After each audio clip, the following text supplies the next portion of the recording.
Alright, welcome back to another video. So today I'm making a video about how I went from 0 to 100k a month. Sort of like a reality slash my story. So this is more going to be just talking about me, what I did, the failures out, everything that I had to overcome, stuff like that. So it's not exactly going to be, about OFM, but obviously I'll mention a few things about OFM here and there. But also for new people, first of all, what I do, OFM slash Onlyfans managing.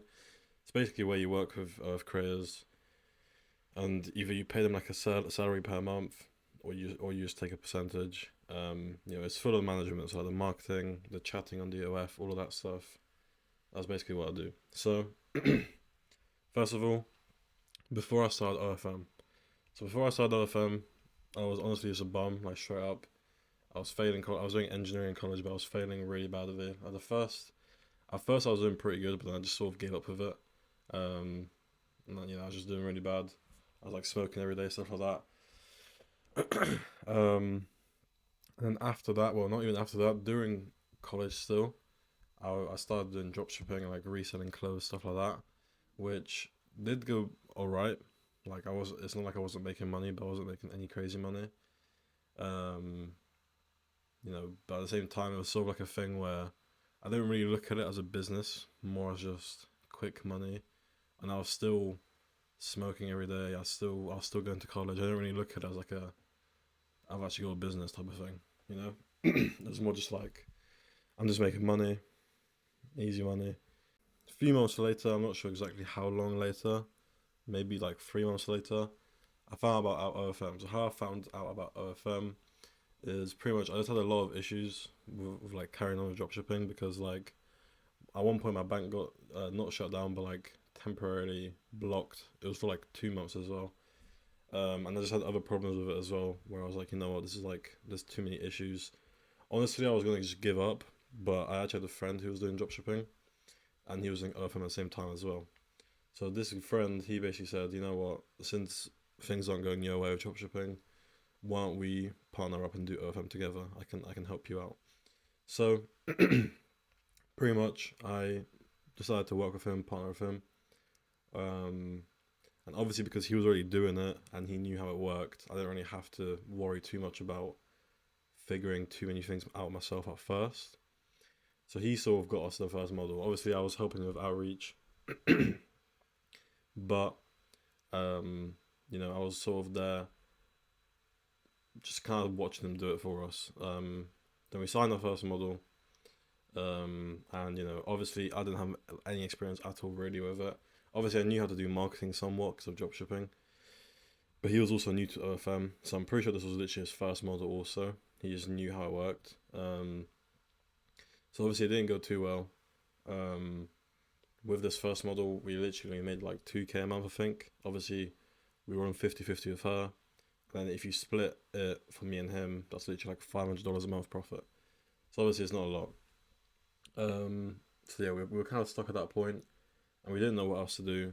So, she started complaining a bit now and then she was waiting until eventually she was like, there's no point carrying this on, I'll just do it myself. So we were like, fair enough. And then we just split our ways, and then, you know, pretty much from there, um, we were back at zero, we kept doing it. We got another model pretty quickly, to be fair. Um, but it took us like 2 months to get to like 10k a month. We kind of got lucky though, because back then TikTok was very easy to go viral with. So we were literally only doing TikTok. We weren't doing anything else like Twitter, Reddit, nothing else. We were just in TikTok. And like I said, TikTok back then for OF girls was very easy to do. So we were just doing that. We went viral like out of nowhere. We didn't even know why it went viral. You know what I mean? Like we had no knowledge of it. We just kind of told her what to post and it went viral. So we got to 10k a month pretty quickly because of that. Um, but then she was just sort of stuck at 10k a month. We weren't able to really scale it. She was just stuck at like in between 7 to 10k a month every month. But at that point, we kind of risked it, and we basically used all our money that we had to move to Manchester. Um, we met a few people there as well. Like we had a few friends that like we knew that do OFM or even other businesses that lived there. Um, and we kind of moved there even though we knew we like barely made any money. We were like, you know what, you know, the way I look at it, and the way, if you're, for example, not making much money yet, is your surroundings do matter quite a lot to do with your mindset, all that stuff. If you're just stuck in your hometown, with your parents, you're lazy, you're not going to be as motivated. Whereas if you move to a big city like Manchester with a lot of other business guys out there, no matter if they do the same thing or not, it's a whole different mind shift, like mindset. You know, you just start to think differently. Like you wake up, then you want to work and scale your business more. So when we moved there, we did start doing quite good.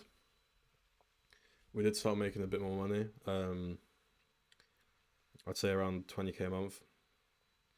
We had like 2 or 3 miles at this point.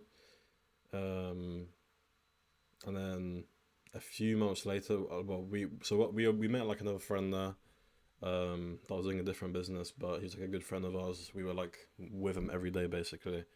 And I think one of the main reasons I was also very motivated is because of this guy, because my business partner was sort of the same as, like, not the same as me, but because I knew how much we make, it didn't really motivate me being with him, if that makes sense. I don't know if that's like a stupid way to look at it, but that's just how I looked at it. So when I saw another guy doing his own business, I was like, I don't know how much he makes. Maybe he makes way more than me. And like this guy, even if wasn't making a lot at the time, he was a very motivated person. Um, so yeah, so I think being around him sort of like motivated me to also want to work harder. But yeah, like I said, we were stuck around 20K a month during this time, and then this is when with that guy we moved to Dubai, not moved to Dubai, but traveled to Dubai. So obviously for someone like me, I've traveled in the past, like, with my family or even like with a few friends, whatever. But it was very like cheap holidays, nothing crazy, nowhere like further than like Spain. Sometimes I'd go to Poland because that's where I'm from, so I'd go to visit my family. Or I'd go to like Spain, and that's like the furthest I've ever been before this. So obviously going to Dubai, where like I know it's a very rich place, there's a lot of rich people there, and just the way it looks, like to me, Dubai's the best place. So yeah, when I was going there, I was obviously excited, and when you actually go there for the first time, it really does change your mindset. I think. Like a lot of people say this, and people don't think it's true, but I do think it's true. Like especially the first time you're there. When you've been there a few times, it's not as much, but I feel like when the very first time you go there, you really realize how much money people make out there in the world. Like, making even 20K a month is really nothing compared to what people out there make, right? Obviously 20K a month is good. I'm not like, if you're making 20K a month, that's great, but when you really put it in perspective compared to other people, it's very small numbers. So, that even motivated me even more, right? But yeah, we were only there for like a week. We went back. We got a very good model, and we got to 20K a month quite fast with just her. So like at this point, we were at like probably like just about 40K a month. Um, but she then left like maybe 4 or 5 months later, and we basically went back to zero because we also had a different model drop before this. So we were literally at like 10K a month again, basically back to square one after all the progress. We went back to square zero, but square one, sorry, but I'll talk about it a lot, like discipline, consistency, all of that. Obviously, I'm not gonna let this, you know, make me quit or make me give up.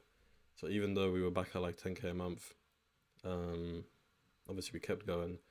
But this is basically where um, my partner decided he doesn't want to do OFM anymore. Nothing like, you know, we don't really talk now, but it wasn't anything personal. He just doesn't want to do OFM. So I was basically left by myself doing OFM. And honestly, this is kind of where things started to go up very soon. First of all, because our lease in Manchester was ending, I moved back to my hometown for about 3 months. And then I moved back to Manchester with my other friend, the guy that I mentioned earlier. Um, that was a friend of ours. He didn't quit anything. He kept going. He wanted to move back to Manchester. So I was like, you know what?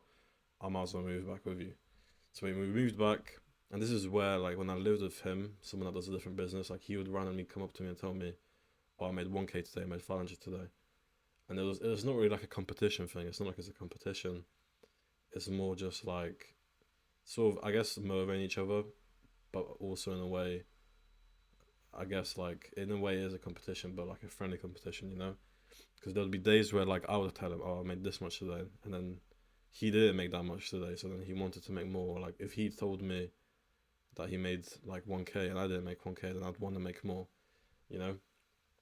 So like every day I'd wake up actually wanting to really really work. Um, so yeah, I went back there. We signed. I signed a lot of models. Kept going, didn't give up. Like I said, the old model that was on 20K a month decided to come back as well. So, because she basically, without a management, she saw that her earnings are really dropping. So she was like, you know what, before it's too late, let me come back. So she came back and she was on like 7K a month. So I was like, you know what, it's dropped quite a lot. By the end of the day, I can still make money with it. So I can still get her back to her old numbers. So I might as well. So this is where I had probably like 6 or 7 models. A few, like, I'm skipping a few months here, but I was really scaling. Each model was a minimum like 10K a month, so I was on like 60 or 70K a month at this point. And this is like mid 2024, I'd say, or like early 2024. Um this is where like I actually get more knowledge, because like I said earlier, I didn't really have much knowledge. But throughout this time, obviously, like at one point, I bought like a course for like 5K. It wasn't worth it, but at the same time, it did give me more OFM knowledge. Like it wasn't crazy good, but I did find out more about OFM. I was in a lot of networking groups, all that stuff. I met a lot of OFM people throughout this whole time, um, and I sort of started to understand like how everything works. Like Reddit, Twitter, all of these things. I understood how everything works. So at this point, after months of mistakes and not having a team, nothing like that, I really started scaling and networking with a lot of people, figuring out what I'm doing wrong, all of that stuff. But when I say figuring out what I'm doing wrong, like I was on like 50K a month, 60K a month at this point, but I was sort of handling everything myself to the point where if I was lazier one day or I was more busier one day, like with other stuff, if I had to go somewhere, whatever, um, on those days I'd make less money because I'm not doing it. So I sort of realized, like, even though I'm making good money, I literally have no time to myself. Like, if I don't do work at all, like, if I miss one thing, it could affect the whole day. So I was like, okay, I need to figure out, how can I actually fix that issue. So, like I said, start scaling and networking, figuring out what I need to fix. And this is where, I started actually getting a good team behind me, having a lot of VAs, for Reddit, for IG, for Twitter, all of these things. And this is where, I was able to actually scale, because before I was literally doing like 1 or 2 Reddit accounts per model, a few IG Reels accounts per model, and just Twitter retweets, and I was just paying a VA or something like that. So even though I was making good money, I was sort of doing everything myself and paying for like services that are really expensive, where I could have just paid a VA to do it for a lot cheaper. So yeah, at this point, I had a big team with me. For Reddit, I was able to literally have like 10 Reddit accounts per model. Have retweets for very cheap on Twitter. IG Reels, I was able to have like 20 plus accounts per model. And then I could still do other things myself. So like for TikTok Live, I could tell the models what to do. I was managing a few, IG Reel accounts myself, and obviously I spent a lot of the day just talking to my team, making sure they know what they're doing, and just kept scaling and scaling from there. And obviously, since then, a bit more later on, to like I guess late 2024, not even late 2024, like mid 2024, I guess. Um, I started to go to Dubai a lot. Even now, I still do, because I'm moving soon. I've been going to Dubai a lot, and for like a few months every time. Um, because even though Manchester's great, I obviously want to keep leveling up. Um, and Dubai's still a place where like there's so many people out there that you can meet up with. Even if they don't do OFM, there's people that know other marketing stuff, people that I can somewhat network with, stuff like that. So being there not only doesn't motivate you, but you also learn new things, and you can network with people. Maybe make money with them in other ways. Like I have a lot of knowledge of marketing, so if I meet some guy there that needs marketing, he could even pay me to help him. All that stuff. So I've been going to Dubai a lot. Like I said, I am moving soon, probably this year. Um, but yeah, so like pretty much from since this whole point of like getting my old model back and scaling a network with a lot of people, this is where since then, it's just sort of been the same thing, you know. Like since then, I've just been scaling more and more. Obviously, building more knowledge. Like, for example, threads. I never did threads until literally like the start of this year or like late 2024. Right, that's a whole new traffic source that I started doing, and now threads is literally one of my main traffic sources. So obviously, you know, I'm sort of skipping parts, but like, um, it's all the same thing. Like scaling, networking, learning new things. Because you know, another thing is like you should never have an ego. No matter how much you make, whether it's 10K a month, 100K a month, a million a month, there's always new things to learn that you can add to your business or whatever you're doing. That's another thing that I sort of had in the past. Is like I sort of had an ego where I thought, you know, I make money. Why should I listen to someone else that tells me like to do this instead or whatever? You know, in some ways, yeah, you shouldn't listen to everyone because not everyone's going to be correct. Not everyone wants to help you. But at the same time, there is a lot of people out there that actually will network with you, give you proper good information, all of that stuff. So yeah, I'd say mid 2024.